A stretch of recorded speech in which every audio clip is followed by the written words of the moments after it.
Assalamualaikum warahmatullahi wabarakatuh. Perkenalkan, nama saya Konita Alifa Nabil AS dari Sosiologi 2018 kelas genap. Nah, di sini saya akan menjelaskan jurnal yang berjudul Melibatkan Masyarakat dalam Pemetaan Sosial. Yang pertama, saya akan menjelaskan dulu pengertian pemetaan itu sendiri, yaitu suatu kegiatan yang dilakukan untuk menemukanali kondisi sosial budaya dalam suatu masyarakat. Terus masuk ke jurnal yang pertama itu ada namanya Tekponon Jikuago. Nah, itu tuh suatu panduan pemetaan jaringan sosial.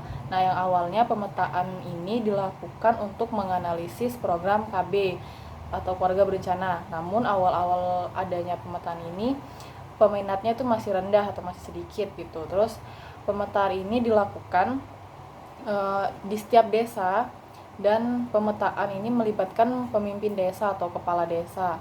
Terus masuk ke sub-sub bagian dalam buku panduan ini. Yang pertama, bagian pertama itu yaitu mendapatkan izin atau meminta izin. Yang pertama, memperkenalkan diri, memperkenalkan kelompok pemetaan kita pada otoritas desa atau kepala desa. Terus yang kedua, menjelaskan tujuan dan strategi kita tuh apa untuk pemetaan ini. Terus yang ketiga itu membicarakan atau berdiskusi tentang strategi kita dalam pemetaan ini. Terus yang keempat, meminta izin dan bertemu perwakilan masyarakat untuk berdiskusi. Yang kelima, atur pertemuan. Jadi untuk berdiskusi diatur pertemuannya dengan masyarakat desa dan perwakilan kelompok.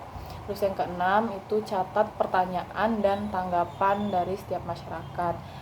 Terus yang ketujuh itu berterima kasih dan membuat ringkasan diskusi. Nah, bagian kedua atau sub kedua itu langkah-langkah untuk belajar tentang kelompok desa. Yang pertama itu perkenalan kelompok kita, kelompok pemetaan, walaupun sebelumnya sudah perkenalan. Terus yang kedua, perkenalan proyek kita, pemetaan itu apa. Yang ketiga, meminta peserta membuat daftar kelompok atau komunitas yang ada di desa. Yang keempat, meminta peserta agar mengidentifikasi kelompok seperti tentang rentang usia, ukuran, konektivitas, frekuensi pertemuan, dan lain-lain. Terus yang kelima itu berterima kasih.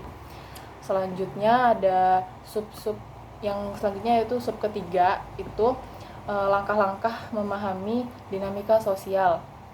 Yang pertama pastinya perkenalan dan sajikan proyeknya apa. Yang kedua itu meminta kelompok membagi berdasarkan jenis kelamin dan menggambarkan peta komunitas. Yang ketiga bahas peta pemetaan kita yang sudah dibuat tadi. Yang keempat, berikan pertanyaan kepada masyarakat tentang